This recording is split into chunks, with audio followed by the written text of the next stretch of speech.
Good morning, good afternoon, and good evening. Welcome back to Season 3 of the Logical Christian Podcast. I'm your Logical Christian, Dan Irwin. The Logical Christian Podcast is not here to tell you what to think. It's an exercise in how to think. Rather than just accept what we're being told with regard to current events, politics, science, religion, and everything else, we're going to stop the spin, ask questions, dive deep, and look at the world logically. And since logic is a gift from God, most importantly, we're going to look at it all as Christians. Links can be found in the show notes if you'd like to follow along. So with that, let's go be logical Christians. Around 2,500 years ago, the pre-Socratic philosopher Heraclitus made the astute observation that change is the only constant in life. 52 years ago, lyricist David Bowie said, "Ch-ch changes." Both of these wise sages speak deep, insightful, eternal truths. And yet, with such time-honored truths like these, somehow we still desperately fear change. Some feel a loss of control, some believe it will create even more work for them, some fear the ripple effect, and some find the fear of change to be quite lucrative. Monetarily wise. Simply stated, making people afraid of change make you lots of money, you do it right. Know what I'm saying? On today's episode, first we're all getting mooned, and then I don't care if you're guilty or not, you're gonna pay. So, unless you want a huge surprise, you'll want to avert your eyes, and for all that is good and right in the universe, don't touch it. And get your checkbook. Start practicing writing your zeros and commas. You're gonna need a lot of them. And so as to not create any anxiety, simply, here we go. Sometimes I think that it would just be better if I just wasn't here. No, don't get me wrong. Sometimes I think it would be better if you weren't here either. In fact, it's becoming clear that humanity shouldn't be anywhere, anytime, ever. We're basically just a mistake of evolution. Evolution went too far, and now the only solution is a reset. A great reset. A reboot of evolution, essentially.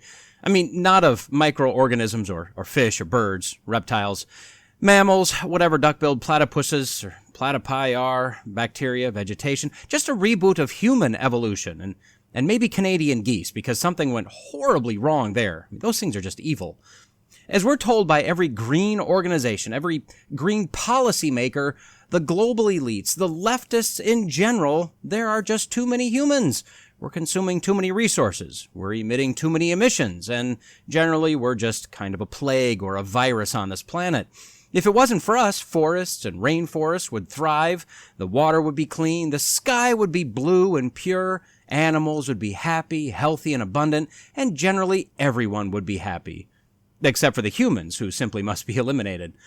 There are some in this movement who legitimately believe that we are destroying the planet, that we're at or beyond the point of no return, and it won't be long before this blue marble floating in space will be a brown, dead husk of its former self. The rest in this movement don't believe that, nor do they care what happens to the planet. The only green thing that they really care about are the dollar bills. The green agenda is a very lucrative one if you can work your way into the proper positions of power. But for those like Greta Thunberg, they're seriously terrified about what this planet will look like in 10 or 20 years, simply convinced that we're all doomed because we drill for oil or drive internal combustion engines or use air conditioner, wash our bodies and our clothes on a somewhat regular basis. Although Elon Musk has become a darling of the political right, who I, along with many on the right, appreciate to no end for his outspokenness and unwillingness to capitulate to the pressure that's pressing down on him with increasing force, he's another greenie. I mean, not hysterical, but he's been convinced for a long, long time that this planet is going to be uninhabitable due to man at some point in the not-too-distant future.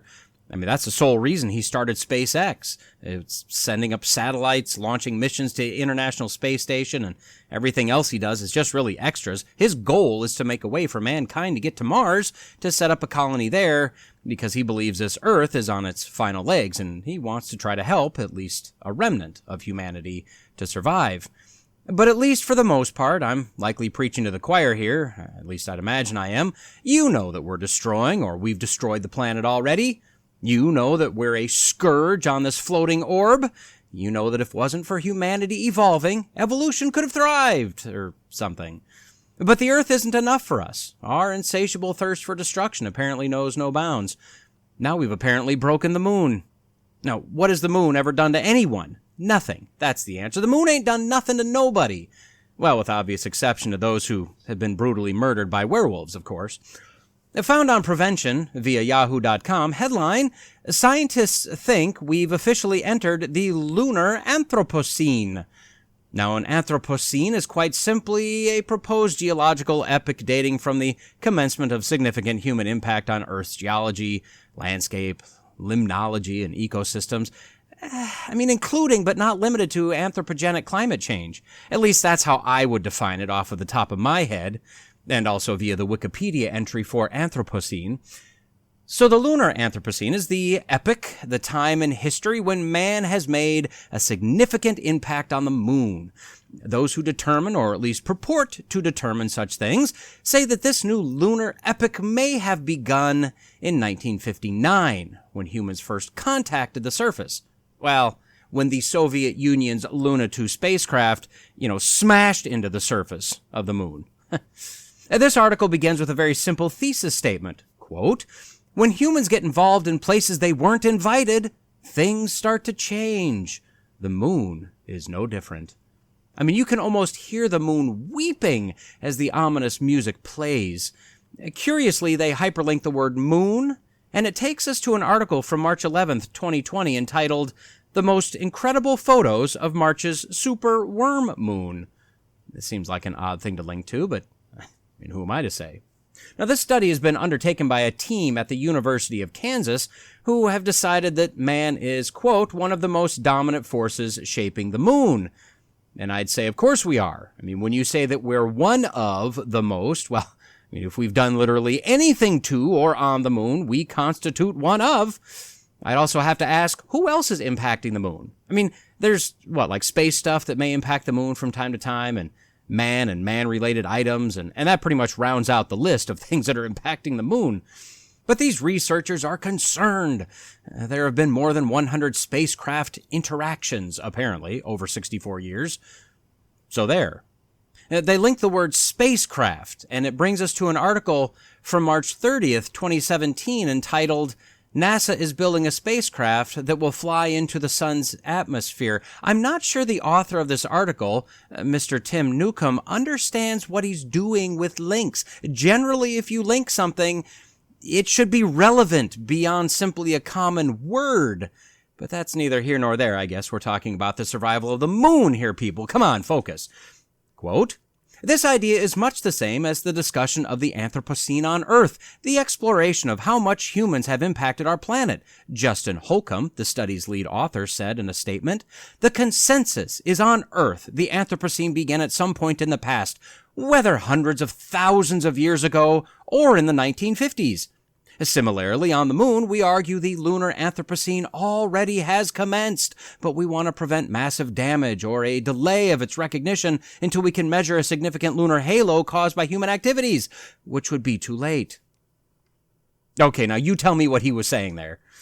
Now, I like how he's very concerned with the lunar Anthropocene, but he can't even nail down the Earth's supposed Anthropocene to any less than, quote, between hundreds of thousands of years ago and the 1950s.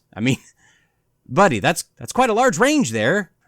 Maybe if he consulted with some other scientists. I also like how the implications of human interaction with something is automatically bad. But that really goes without saying now, doesn't it? Well, Mr. Scientist Holcomb is very concerned with the current trend of man-moon interaction. Quote, in the context of the new space race, the lunar landscape will be entirely different in 50 years. He noted how human involvement is already, and brace yourself here, moving sediment and significantly disturbing the surface. He continued, quote, multiple countries will be present, leading to numerous challenges. Exactly what challenges, Mr. Holcomb? But he's not going to tell us that.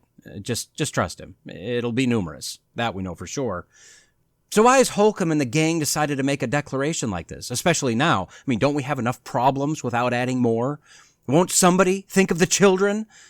No, they certainly won't. They hope to accomplish some goals by not just saying this, but by declaring it. Quote, they want to call attention to the vulnerability of lunar sites, especially considering the current lack of legal or policy protections against destructive disturbance of the moon. They also want to ensure that each human interaction with and impact on the satellite is well chronicled, and aim to work with archaeologists and anthropologists along the way to ensure that recording. And what kind of recording are they talking about? Quote, by cataloging each footprint on the moon's surface, not to mention the presence of rovers, golf balls, and the left-behind bags of human waste, we could hope to preserve a detailed record of human interaction. And then potentially my favorite Holcomb quote, the final paragraph of the story. Quote, as archaeologists, we perceive footprints on the moon as an extension of humanity's journey out of Africa, a pivotal milestone in our species' existence. These imprints are intertwined with the overarching narrative of evolution. Moving to independent.co.uk, covering the same study and the same story, they give a bit more insight into the concern of the researchers. A large concern is that man is preparing to visit the moon once again. They want to potentially dig on the moon and maybe even live there. Quote, cultural processes are starting to outstrip the natural background of geological processes on the moon, Holcomb said. These processes involve moving sediments, which we refer to as regolith, on the moon. Typically, these processes include meteoroid impacts and mass movement events, among others. However, when we consider the impact of rovers, landers, and human movement, they significantly disturb the regolith. So, at least to me, this is new. It's moon worship. I mean, not like as in it's a god, but from an evolutionary worldview. I mean, how dare we, horrible humanity, even think of disturbing the moon? Now, what just blows my mind is that this is the same kind of stupidity that we're seeing on the Earth. Scientists seem to believe that on a planet that has a massive fiery orb in the sky and huge basins full of water, innumerable animals all burping and farting and eating and pooping, volcanoes naturally leaking natural resources, and so much more, man and his cars have, 1, a serious impact on the entire planet, and 2, set in motion a series of events that will result in the death of the planet just any day now. And no matter what we do, no matter how much we spend, that can never be changed. But we shan't let that deter us from doing just insane things, spending the money of multiple future generations, trying. And now, these researchers are concerned with golf balls and footprints left on the moon by humans, while fully admitting the moon is affected by meteoroid impacts and other mass movement events, likely moonquakes, I'm guessing. In fact, moving quickly into the absurd, they're more concerned with a few baggies of human poo on the moon than they are with the human poo literally everywhere on the streets and sidewalks of San Francisco. Furthermore, they want to initiate this discussion before it's too late. Too late for what? I mean, I realize that the moon is a very important thing to the functioning of the Earth, but what do these guys think we're going to do here? I mean, when you come down to it, all we really require of the moon is the gravitational force. Man isn't going to crack the moon in half. We're not going to knock it out of orbit or unbalance it or anything else. So what exactly does it matter if we land and, just kind of wander around on the moon and occasionally drop a few, astronauts off at the moon pool, if you get my meaning? Well, the Guardian.com potentially has the answer for us. Headline, Moon's resources could be destroyed by thoughtless exploitation, NASA warned. So, NASA has a new initiative to make boatloads of money. I mean, to help whoever wants to pony up the dough to reach the moon's surface to survey exactly what kinds of resources might exist up yonder. The Commercial Lunar Payload Services program will help private companies find what minerals, water, and other might be up there, so as to extract them in order to make permanent bases designed for human habitation, in order to eventually act as the launching base for manned missions to Mars.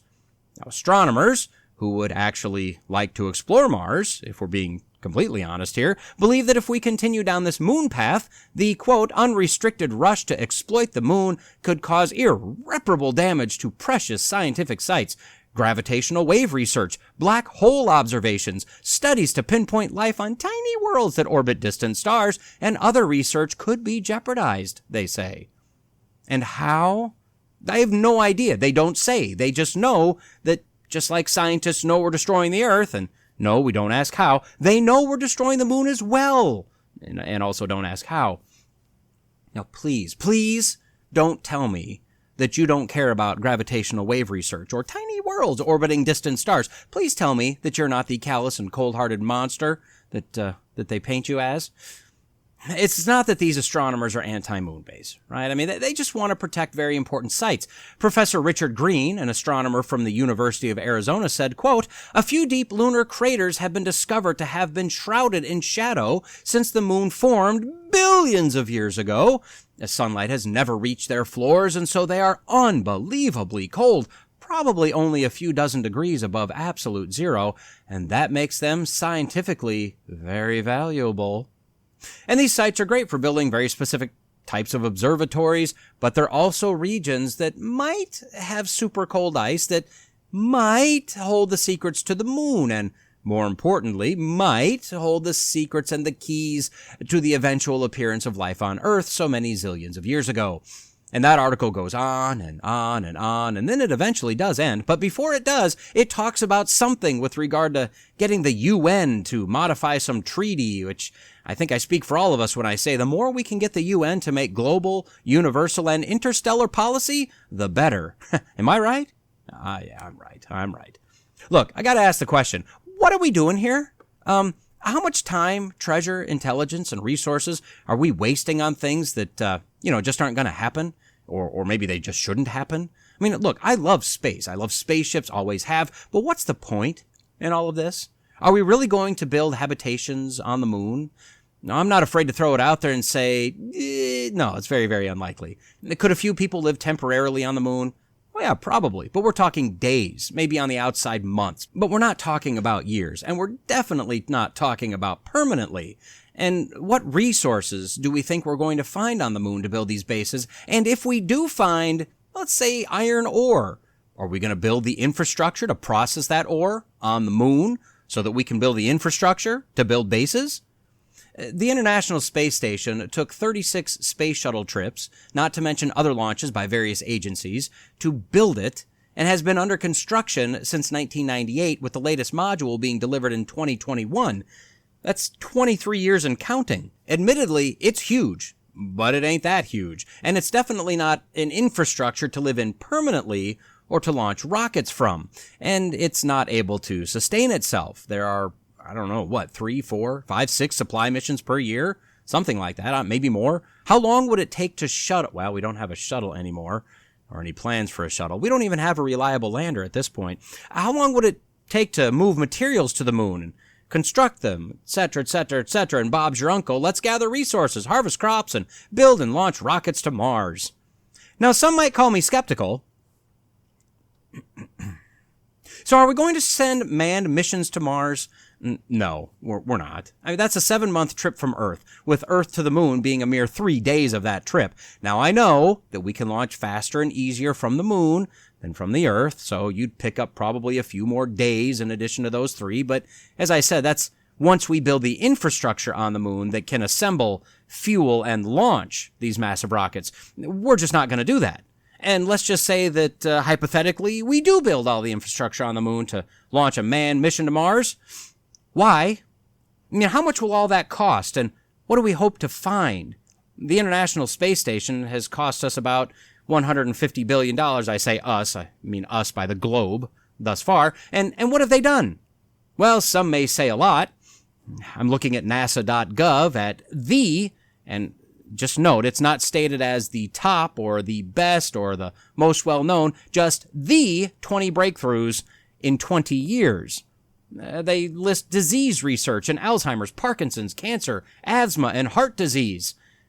But what did they do? Because all of those exist and they don't seem to be going anywhere. I say, discover of steadily burning cool flames. So they found an invisible heptane flame that burned 2.5 times cooler than a regular flame. Remember, breakthroughs. They tout new water purification systems, because otherwise, let's be honest, they're living up there, they would die. Of course they have to purify their water. Now, this one legitimately could have applications in certain areas. I'll give them this one. They list methods to combat muscle atrophy and bone loss in astronauts who live in space.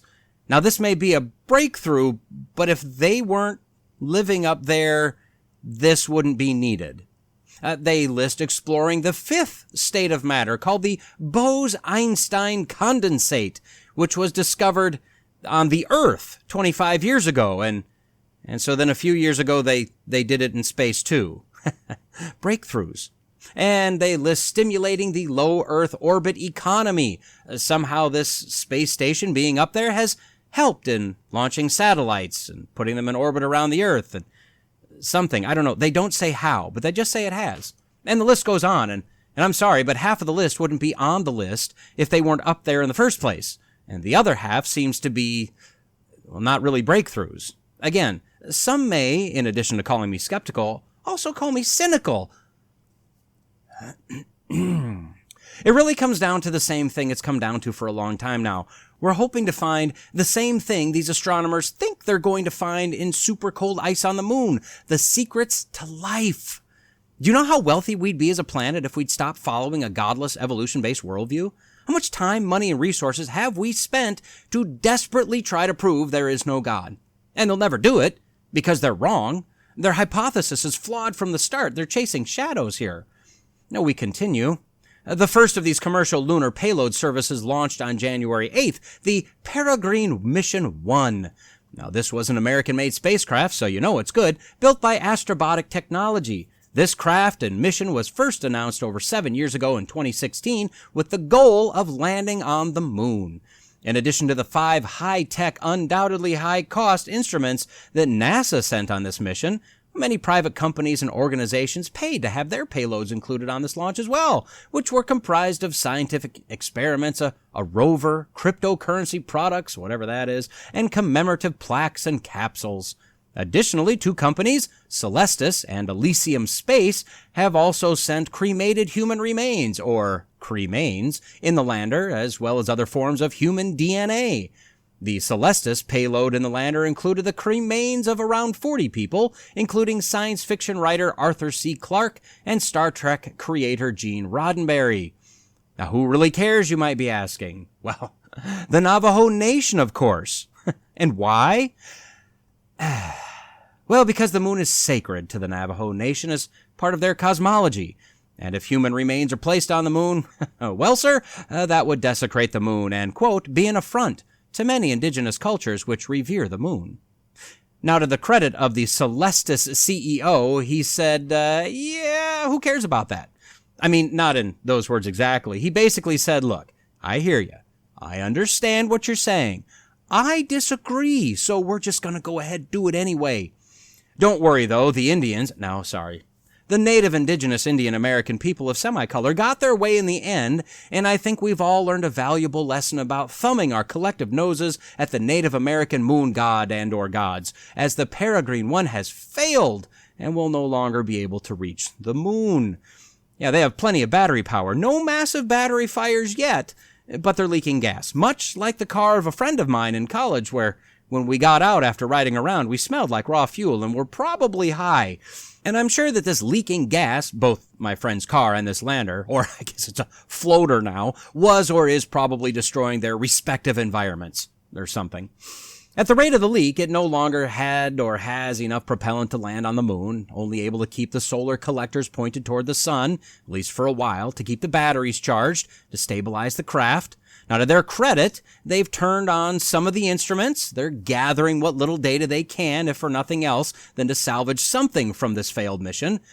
But eventually, the 8-foot-wide, 6-foot-tall little fella will tumble out of control or float on into infinity or something or whatever. I don't know, probably hit the International Space Station. That's just a guess. I don't have any inside information. And no, that's just a joke. It's way past the orbit of the space station.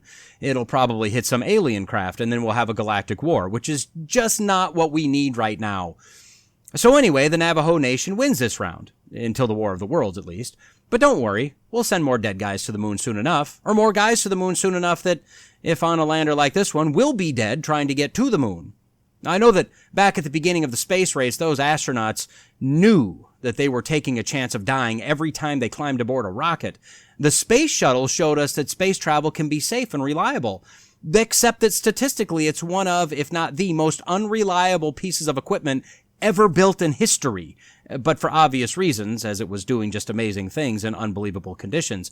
But we got the perception that it was safe. Now with Elon Musk and SpaceX, we're seeing that we can just launch and launch and launch and everything's fine. But how terrified would you be as an astronaut to get on one of those landers today to go to the moon? How long before we deem this kind of thing safe? And again, I gotta ask, what are we doing and why are we doing it? And the answer is, we're actually doing exactly what we should be doing as humans. But we're doing it wrong because we're doing it from a godless worldview. See, as Christians, we know that all things are for God's glory. That's a simple, indisputable fact. But that doesn't mean that there aren't secondary or more reasons for everything. This world, in fact, this entire creation was created so God could display his glory and his power to man, and so we could experience and enjoy it. We were made to explore, to learn, and experiment. There is no reason why we would be limited to only this planet. Why wouldn't that apply to the moon or to Mars, to outer space in general? We were created with unbelievable brains. There's no reason as to why we shouldn't strive to understand the gravitational waves and black holes and tiny planets that orbit distant stars. And we were designed to be very creative. There's no reason why we shouldn't design rockets and space stations and landers and telescopes and moon bases. The problem isn't the what, the problem is the why. See, in a sinless world, our why would always be to give God glory and to understand him more. In fact, even in a sinful world, that's where all base fields of science started. Digging in the earth, scanning the skies, exploring foreign lands, understanding the body, relating mathematics and physics to what we see and experience, despite what we're told today by whatever passes for science, this was all started by those who wanted to understand God and his creation more. Robert Boyle said that a deeper understanding of science was a higher glorification of God. Leonard Euler, the son of a Calvinist pastor, wrote a number of religious texts. Michael Faraday was an elder in his church. Gregor Mendel was a Roman Catholic Augustinian abbot. Isaac Newton was a passionate Protestant who was said to spend more time in the Bible than he did studying math and physics. Carl Friedrich Gauss was a Lutheran who believed science revealed the immortal human soul and that there is complete unity between science and God. George Washington Carver was a Protestant evangelist and Bible class leader who found his faith in Jesus to be the reason he carried out his scientific work. Alessandro Volta was a Roman Catholic who declared that he never wavered in his faith. Blaise Pascal was a Roman Catholic theologian. Samuel Morse was a Calvinist who funded a lectureship considering the relation of the Bible to science. And the list goes on and on and on.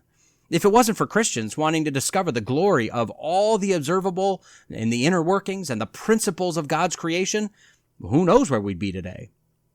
O Yahweh our Lord, how majestic is your name in all the earth, who displays your splendor above the heavens. From the mouth of infants and nursing babies you have established strength because of your adversaries to make the enemy and the revengeful cease. When I see your heavens, the work of your fingers, the moon and the stars which you have established, what is man that you remember him, and the son of man that you care for him? Yet you have made him a little lower than the angels, and you crown him with glory and majesty. You make him to rule over the works of your hands. You have put all things under his feet, all sheep and oxen, and also the animals of the field, the birds of the heavens, and the fish of the sea, whatever passes through the paths of the seas. O Yahweh our Lord, how majestic is your name in all the earth. David got it, but now God can just kind of take a back seat. We got this now. Don't forget, we're wise man now. And because of our disregard for the God of creation, we're looking for and at the glory of Mother Nature. I mean, how majestic is her name, right? And as soon as we lost focus on the truth, well, science ceased to be science and it became a religion on its own.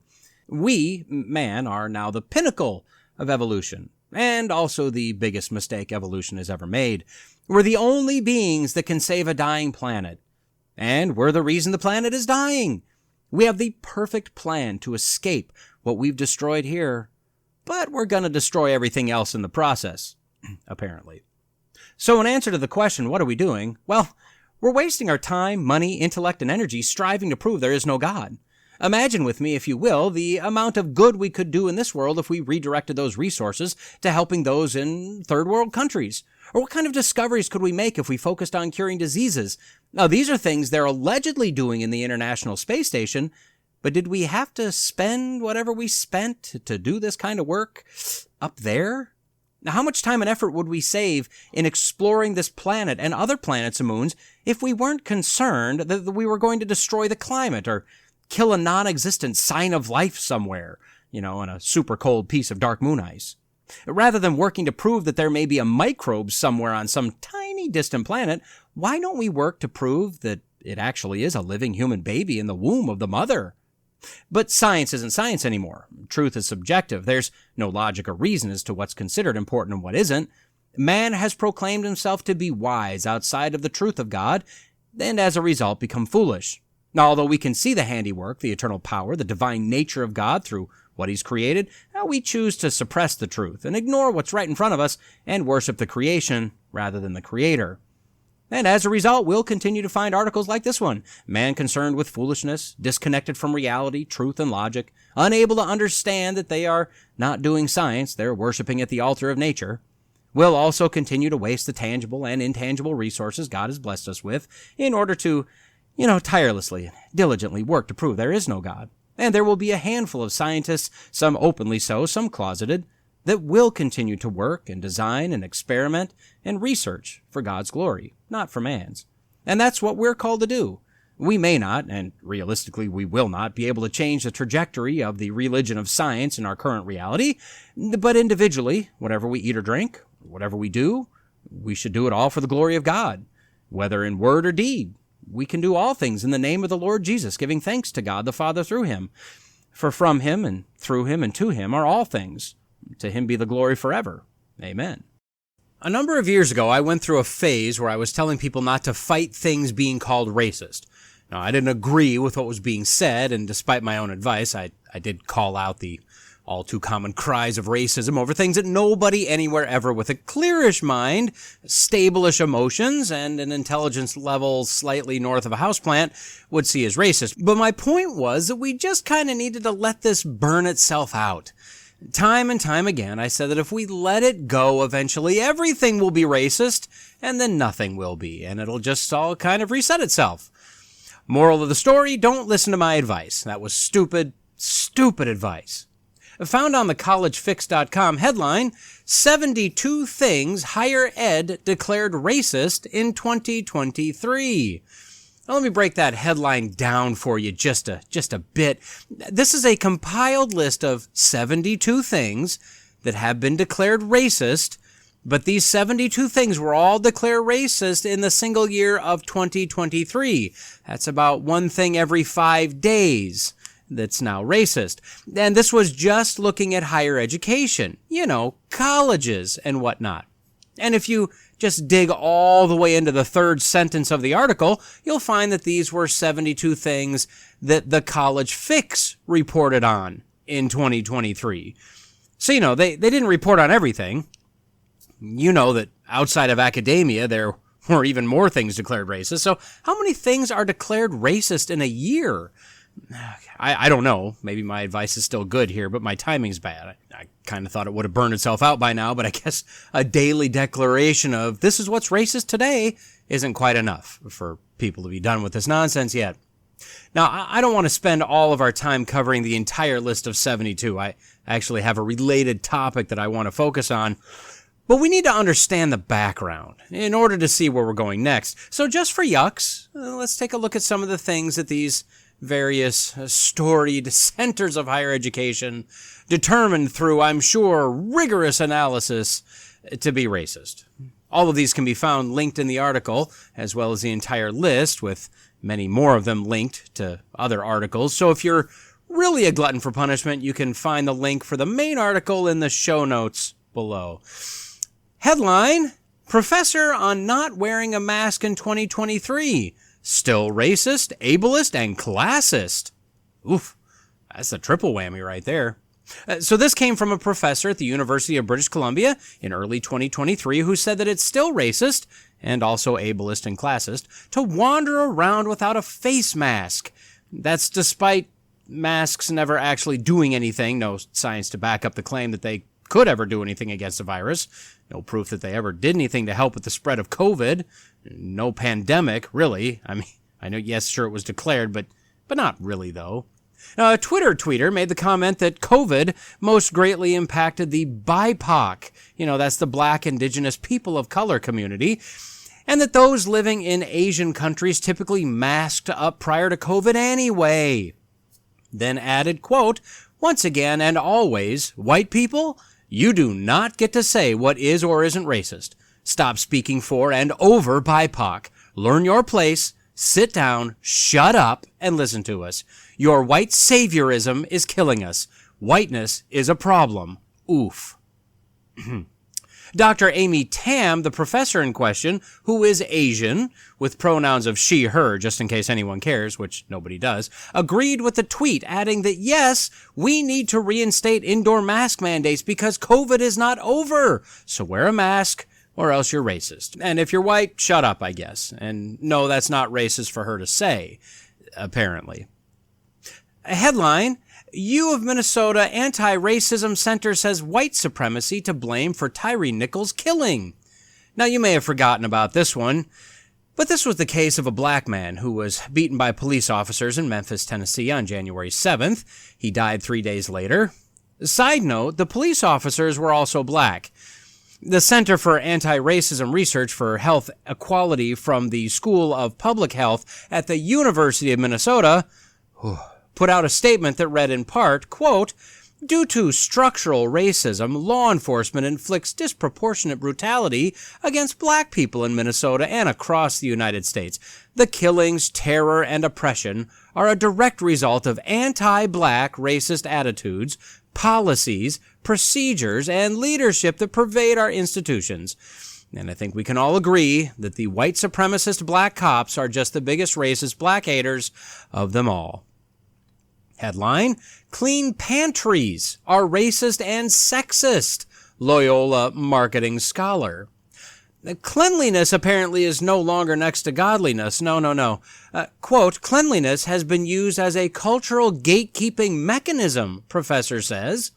Marketing professor and white woman Jenna Drenton was apparently tired of all these white women posting videos about different ways they organize their pantries. It wasn't only white women doing this, but those are the people that this white woman just couldn't take anymore. Because of the racism. She wrote, quote, "Cleanliness has historically been used as a cultural gatekeeping mechanism to reinforce status distinctions based on a vague understanding of niceness. Nice people with nice yards in nice houses make for nice neighbors. What lies beneath the surface of this anti-messiness, pro-niceness stance is a history of classist, racist, and sexist social structures." So you tell me, what's more racist? To show your nice, neat yard and home, or to say without saying that black people either aren't capable or don't care enough to have a nice yard and home? It's simply amazing how everyone falls all over themselves to signal how woke they are by calling something racist, but by implication, they're actually the racists.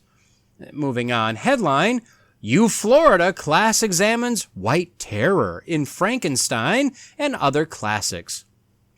Now, this was noodled out in an African-American studies course entitled Black Horror, White Terror.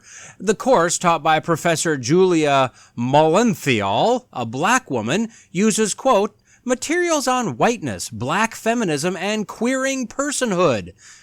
She requires her students to read classics such as Frankenstein and somehow connect it to the, quote, "terror associated with being black in America." Yeah, I don't know what most of that meant either. Moving on. Headline: Major medical group declares body mass index racist. So the American Medical Association put out a statement that says BMI isn't really a fair measure since it doesn't account for a number of factors, including sex, gender, which those two are the same thing actually, age span, and race ethnic groups. Now, I totally agree that the BMI is not a good measure, even with ethnicities, as different ethnicities are built differently. Now, they further say that it's caused historical harm and has been used for racist exclusion. Now, they don't say how, so I don't know. Headline: Now a clown is considered an offensive Halloween costume? Question mark. George Washington University freshman Nyla Moxley figured this one out for us. Apparently clowns with, quote, "curly wigs and exaggerated features" are racist because 150 years ago, two actors created a character called the Tramp Clown, which was, quote, intended to grossly depict black people who had been displaced after emancipation and the end of the Civil War. So because two guys were racist, now all clowns are racist. Got it. Headline: Professor blames St. Paul and Christian supremacy for modern-day racism. Professor Magda Teeter from Fordham University, a Catholic university, has written a book that traces the roots of racism against Jews and blacks to, quote, an enduring Christian heritage of exclusion, intolerance, and persecution. She traces racism to the writings of Paul, the apostle, in the Bible, through the Catholic and Protestant Church to today. I'd say that based solely on her haircut and her general look, and yes, I know this is being judgmental, but I'm guessing she's not a real fan of men either. Headline: Geologist field camps criticized as reliving Manifest Destiny conquest. The argument is that field camps are a racist, ableist, sexist role-playing exercise driven by toxic masculinity and centered around the reliving of Manifest Destiny, quote, subjugating the native populations, and the, quote, conquest of the West by the white man. But actually, they're just geologists. That's really just all they really are. Just typically young geologists fresh out of college, and they're just setting up camp in the great outdoors to be close to nature and close to their chosen field of work. It's really all those are. Headline: Norwegian University investigates if white paint is racist. Now, this was a $1.2 million government grant given to Norway's University of Bergen to study how white paint has contributed to white supremacy around the world. This was studying how the, quote, Norwegian-developed paint pigment titanium dioxide white helped advance white as a superior color. Further, quote, the research will inquire whether titanium white not only led to an aesthetic desire for white surfaces, but was also connected to racist attitudes. Headline: 1619 Project releases new reparations math curriculum for high school students. Yep, enough of your racist colonialist math. In 1619 reparations math, quote, students apply math skills, research into historical wealth gaps in the U.S., and an analysis of different reparations models to an investigation into whether or not reparations should be paid to the descendants of enslaved people in the U.S. From trying to read that and the fact that they spelled descendants wrong, they may need to check out some of that white spelling or something. Headline: San Fran State hires anti-racist engineering dean. Quote, San Francisco State University appointed a new dean to lead the College of Science and Engineering to create an environment of multiculturalism, inclusiveness, and equity. So Professor Diane Harris, a black woman who's a teacher in the psychology department, is the new dean of the College of Science and Engineering, I guess to fix things and make it not racist anymore by ensuring there aren't too many white-bread engineers.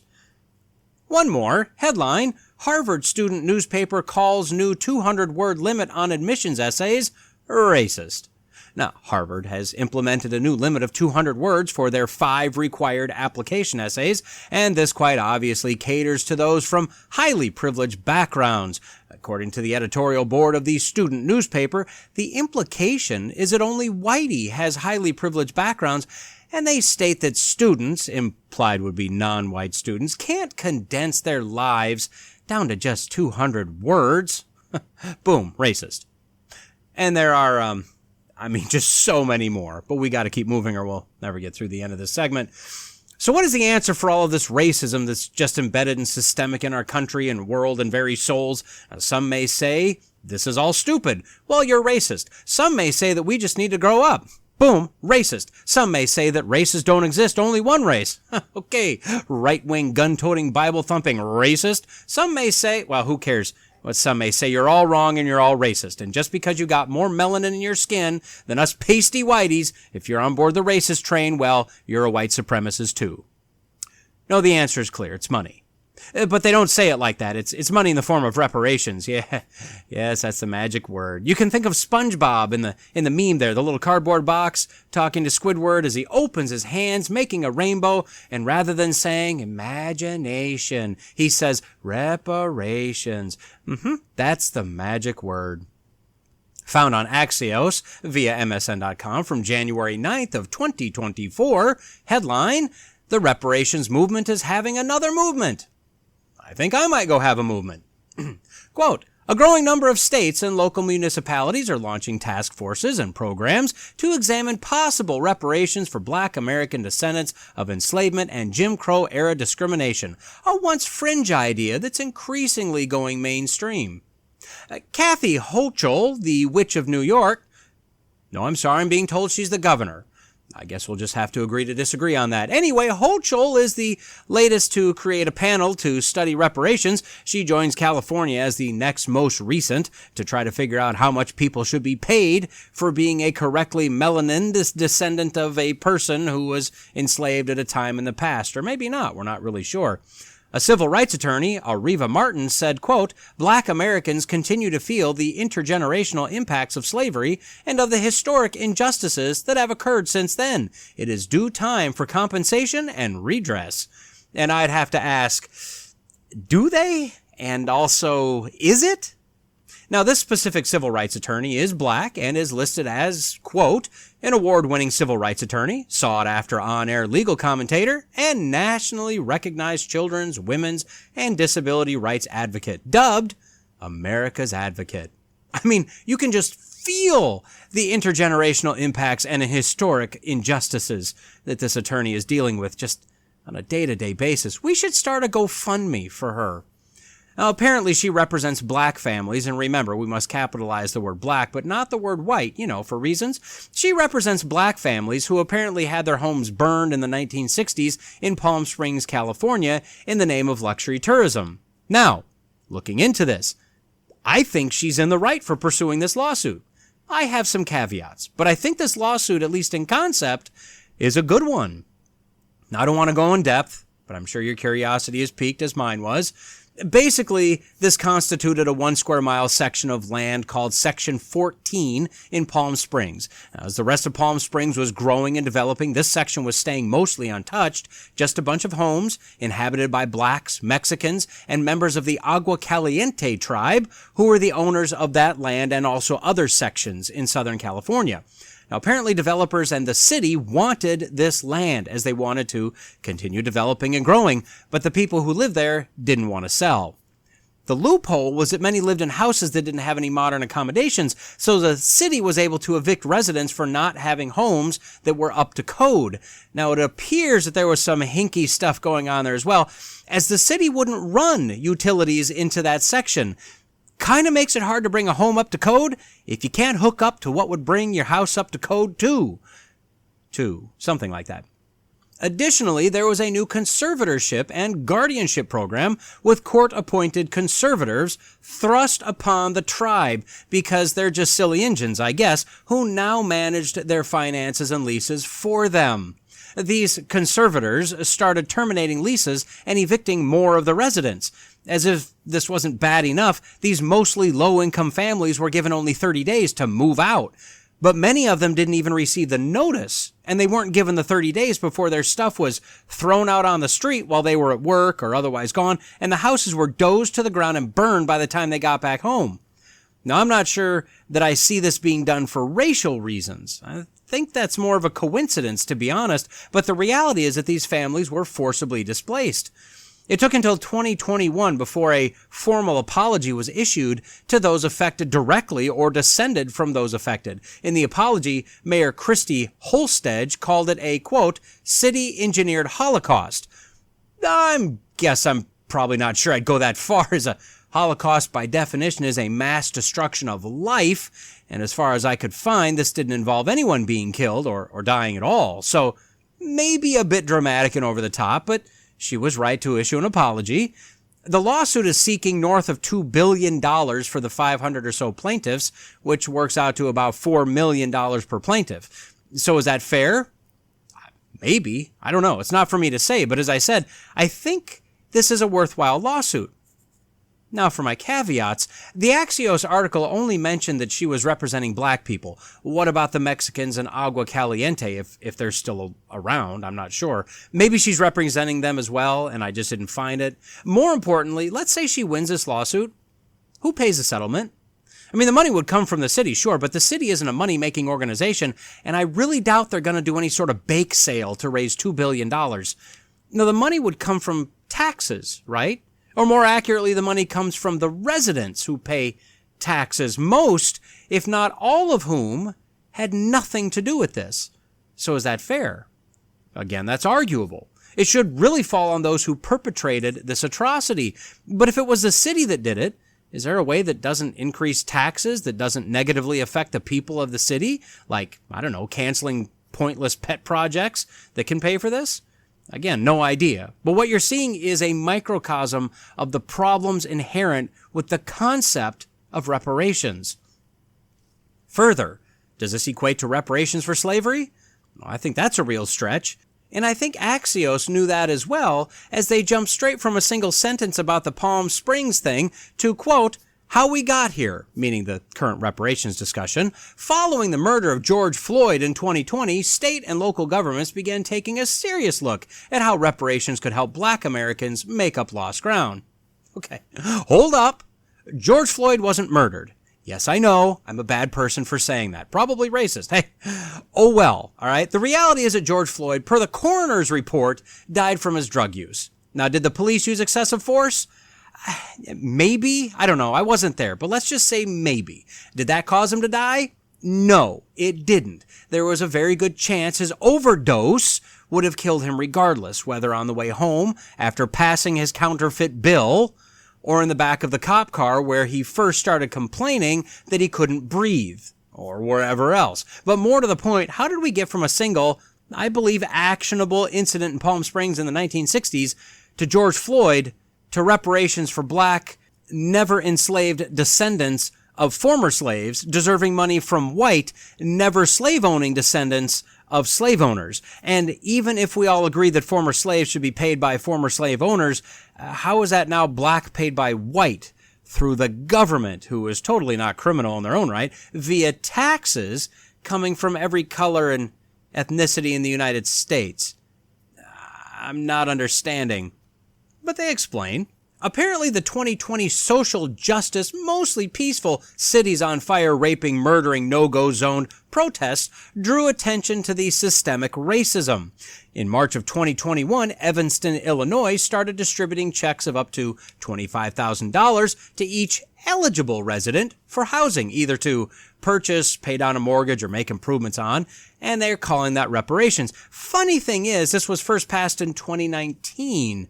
Prior to Floyd, prior to the protests, the city has committed $20 million to these reparations, which is still ongoing, half of which is coming from a 3% tax on recreational weed sales, and half of which is coming from the city's, quote, graduated real estate transfer tax, which is simply an additional tax on high-dollar real estate sales.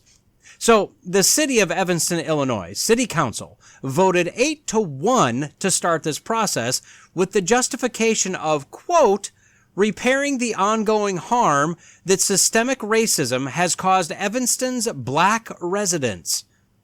Okay, so a bit of housekeeping here. The town of Evanston, Illinois was founded in 1857, incorporated, I saw 1863, I also saw 1872, something like that. It's currently made up of about 77,500 people, 16%, or about 12,500 of which are black. During the Civil War, the town of Evanston fought on the side of the abolitionists.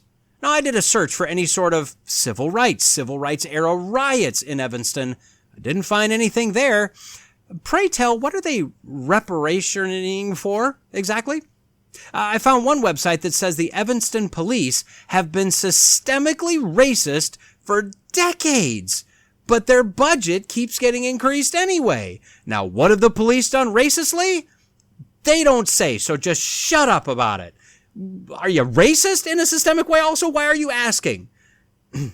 According to city data, their calculated crime index has been cut in more than half from 2007 to 2020. In fact, they're well below the U.S. average for crime. Something seems to be going right with the police, doing their job, I think. But no. 8 people out of 9 decided that this is what they would do. In fact, I don't even see where this was voted on as a city, like by the population, just the city council. So it wasn't 8 people out of 9. It was 8 people out of nearly 80,000 people decided that they were going to increase taxes on property sales and increase taxes on weed and, start to make up for injustices that don't appear to ever have taken place because that's the woke flavor of the day. Now, right around the same time, NPR put out an article proclaiming that there were 11 U.S. mayors across the country that were committing to developing pilot projects for reparations. Those cities at that time included Los Angeles, California, Denver, Colorado, Stockton, California, Providence, Rhode Island, Austin, Texas, Durham, North Carolina, Asheville, North Carolina, Kansas City, Kansas, Sacramento, California, St. Paul, Minnesota, and Tallahassee, Oklahoma. Now, the article states, quote, the mayors had no details on how much it would cost, who would pay for it, or how people would be chosen. All of those details would be worked out with the help of local commissions comprised of representatives from the black-led organizations set up to advise the mayor of each city. But the mayors say they are committed to paying reparations instead of just talking about them. L.A. Mayor Eric Garcetti said, quote, let me be clear, cities will never have the funds to pay for reparations on our own. When we have the laboratories of cities show that there is much more to embrace than to fear, we know that we can inspire national action as well. Why do they always assume that we're afraid of these things? We're not afraid of these things. They're just stupid ideas. Now, if you were to ask me, should reparations be paid to the descendants of slaves? Well, I think no. No, it's silly. It's quite simply theft. I never owned a slave. You never were a slave. Just because you have dark skin and I don't doesn't make me guilty and you harmed. In fact, judging us both by the color of our skin is, it's nothing but racism. But it's flipped around on me, so I guess it's okay, right? Now, another NPR article from March 2023 tries to help us understand why people like me oppose this idea of reparations. Maybe this can help me understand myself. A few of the arguments that horrible whitebreads like me tend to make are, quote, it's impossible to place a monetary value on the impact of slavery. And also, quote, African Americans are treated equally in society today. Wow, how uncaring is it to use logic and reality? One horrible Alabamian was quoted as saying that slavery was wrong.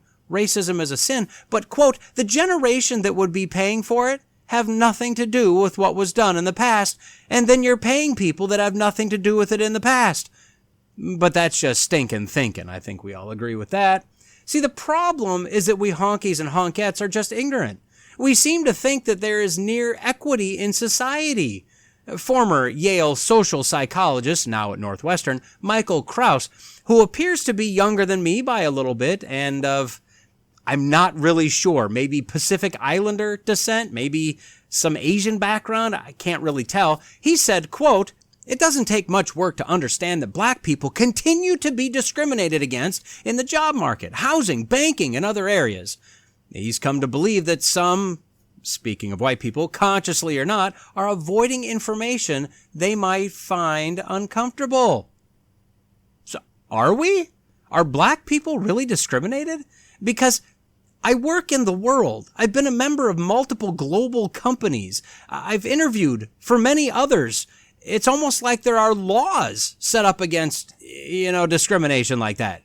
It's also like there are all sorts of programs, etc., like geared toward minorities to help prop them up above others. Now, I don't think I've ever been passed over for a job because I'm white, but I don't know that for sure. I also don't care. I just want to do my job to the best of my ability, or thereabout, and get compensated fairly for it. I'd say that maybe Professor Krauss needs to look inward himself because maybe there's information he's avoiding because it'll destroy the narrative that he's built his entire life on. So what exactly is owed to the descendants of those who were enslaved in this country? Well, according to an article from September 2020 on abcnews.go.com, depending on the compound interest rate you use, as of 2019, it could have been in the neighborhood of $11.4 trillion. That would be closer to $14.5 trillion today. Hashtag Bidenomics. For comparison, if you gathered up all the minted money in the world, all the coins and bills, you'd have about $5 trillion. If you gathered up all of that along with funds in everybody's checking and savings and money market accounts, the relatively easily accessible funds, we're talking about $80 trillion. So even still today, $14.5 trillion, it's not really something we could just, throw together and hand on out there. Now, this figure is calculated based on wages earned between 1620 and 1840 by non-enslaved workers, subtracting costs related to the care of slaves. So it's at least an actual calculated number. It wasn't just some number they threw out there. But let me ask you this. What about the blood and treasure to fight the Civil War? We're still the only country, or one of the very few, depending on how you qualify it, to ever go to war with itself to end the practice of slavery. Measures were put into our Constitution to allow for the future elimination of slavery. Thomas Jefferson, if you remember back to our look at the founding documents, wrote an entire section regarding slavery and the fact that the king forced it on the colonies and it was wrong and it should go away. But that was removed because there was a faction that would not have joined with the others against the crown if it had remained, and freedom wouldn't have happened. But shouldn't the Civil War factor into that? What about the various programs from the admittedly imperfect 40 acres and a mule program to affirmative action and whatever other various programs are geared toward minorities to try to move them to a point of equality, or so the narrative goes? What about those? Furthermore, when determining reparations, we do need to keep in mind that not all slaves were black and not all slave owners were white. I believe the very first slave owner in the colonies was a black man, if I recall. But how do we determine who descended from slaves and who descended from slave owners? We can't just go by color of skin. And when we say descendants, to what degree? Is that all grandchildren at whatever generation we're at? What about nieces and nephews, cousins? Where do we draw that line? And is it really fair, since that's really what we're concerned with here, to take the money from everyone to give to some? Or do we do the same analysis on descendants of slave owners, and then how far out do we go with those relations? We just take their money and give it over. This is simply an impossible, undefinable, purely emotional proposition. Feels good to say this, but it can't work. Of course, there are some who will admit that reparations aren't really viable, but we must do something. So alternatives are being investigated, comprising of programs like mortgage down payment assistance, free healthcare, free tuition, etc., etc., while others argue that this doesn't address the need for reparations. Only cash will do that. Now, I'd argue, and I have argued many times before, that the black population is, for the most part, under a heavier burden of enslavement today than they've ever been. The political left in this country has always been, are currently now, and will always be the enslavers. That's because they're rooted in Marxism and evil. No longer being able to keep those that they consider to be inferior, the lesser evolved savages in control on the plantations, they had to devise a new way to enslave them without them knowing, without anyone else calling them out on it. And the way they came up with? Money. If you could get them hooked on free money and free stuff, place them in free or cheap housing, regardless of how terrible or crime-ridden it was, if they could take the edge off with drugs and alcohol and sex, we could destroy the family. If we could convince them to kill their unborn babies, well, we could continue to keep them in control, both physically and populationally. But we could do it all legally and seemingly above board. The Democrats and complicit Republicans are still the slave masters. The ghetto is the plantation. Money is the whip that drives them and destroys them. At the same time, the opportunity is there for those that want to get out of the slave camp. Everyone points at Barack Obama, President of the United States, and yeah, sure. But what about the professors, the judges, the athletes, the media personnel, TV, movie, and music celebrities, not to mention engineers, teachers, bus drivers, janitors, CEOs, attorneys, and every field out there? The reality is that were people not unfortunately taken out of Africa and other nations and forcibly brought here, many, if not most of the black Americans today would not have had the opportunities to have the lives they have today. Now, does that justify slavery? No, absolutely not. But we've lost sight of a sovereign God who, although man meant it for evil, God meant it for good. So look, reparations aren't possible. They aren't realistic. They aren't even feasible when you really start digging into the details. Systemic racism isn't a thing today.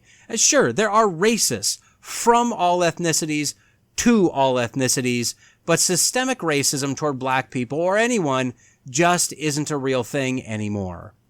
Regardless, there's really only one solution for all of this, and that solution is found in the truth of the Bible. The only way out of the mess we're currently in with regard to race relations is to start by understanding race as a made-up construct. We're one race. We're the human race. We're not evolved, with black people, as Darwin placed them, being savages slightly evolved past apes. We're all image bearers of God, created by God. We all have souls that will spend an eternity somewhere. Skin color just shows the amazing artistic imagination of God. We need to understand that all humanity is our neighbor and start to live with each other and judge each other by our character, by our fruits, by our actions, rather than by color or perception of origin. We need repentance. More than money, there needs to be repentance by those who are knowingly and purposefully enslaving others, regardless of color. None of us can repent to anyone for slavery. We can express solidarity with all mankind that slavery is an evil injustice, that it was shameful, that it can never happen again. But we can't repent for the actions of others. And really, there's nobody alive today that could truly accept that apology.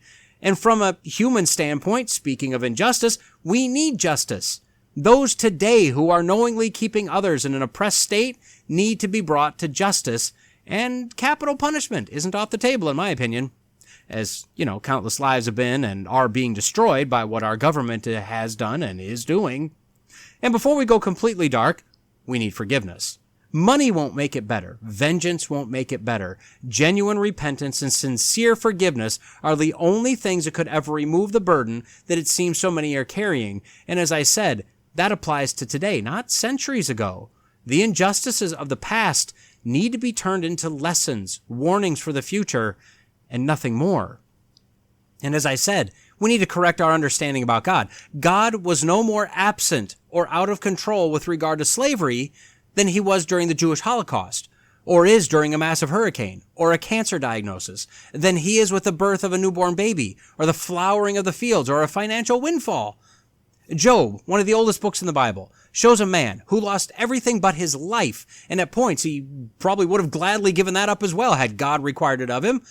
Job responds to his wife, asking him why he didn't just curse God and die by saying, "Shall we receive good from God, and shall we not receive evil?"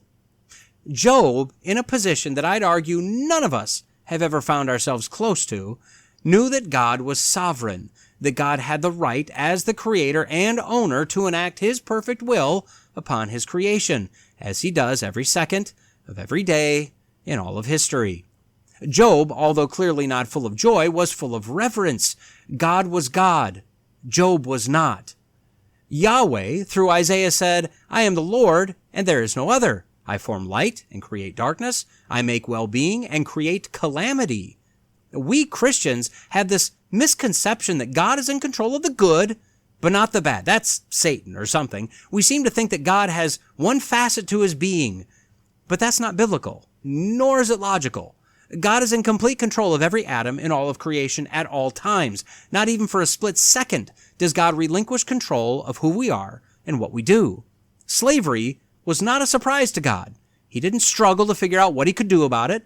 Slavery was, depending on your theology, either allowed or ordained by God for a much greater ultimate purpose, for God's glory and the good of those who love him. So what exactly was God's purpose in slavery? What good and what glory comes out of a history that contains racism? I don't know. I'm not God.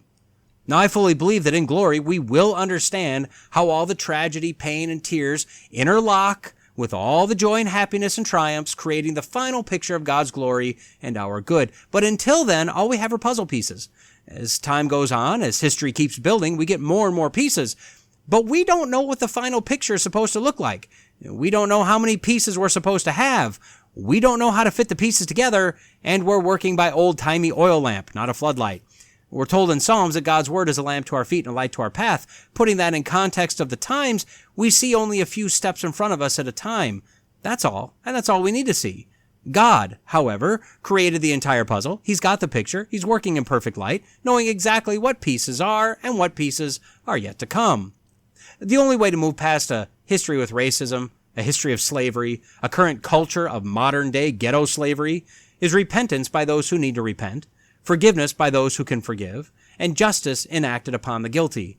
And those can only work if we place ourselves back in our correct position, image bearers of God, one race, one blood, brothers, sisters, neighbors, and removing ourselves from and placing God back in his rightful place as the all-powerful, sovereign, creator, owner, all-loving God. Then, rather than constantly arguing over the piece or two of the puzzle that we're all staring at, we can live together in the peace that comes from the knowledge that God has the entire puzzle, our entire existence, every circumstance, every tragedy, every triumph, in complete and total control, and he always will. And with that, sadly, we've reached the end of yet another episode of the Logical Christian Podcast. I feel we've bonded as we've laughed and cried and twisted our faces in incredulity. If you've enjoyed or found value in what you've heard, go on and do all the podcast things, and don't forget to check the show notes for links and contact info. Lawrence J. Peters said, "Against logic there is no armor like ignorance." Jesus told us that if you abide in my word, you are truly my disciples, and you will know the truth, and the truth will set you free. So stay in the word, stay logical, stay faithful, and until next time, God bless.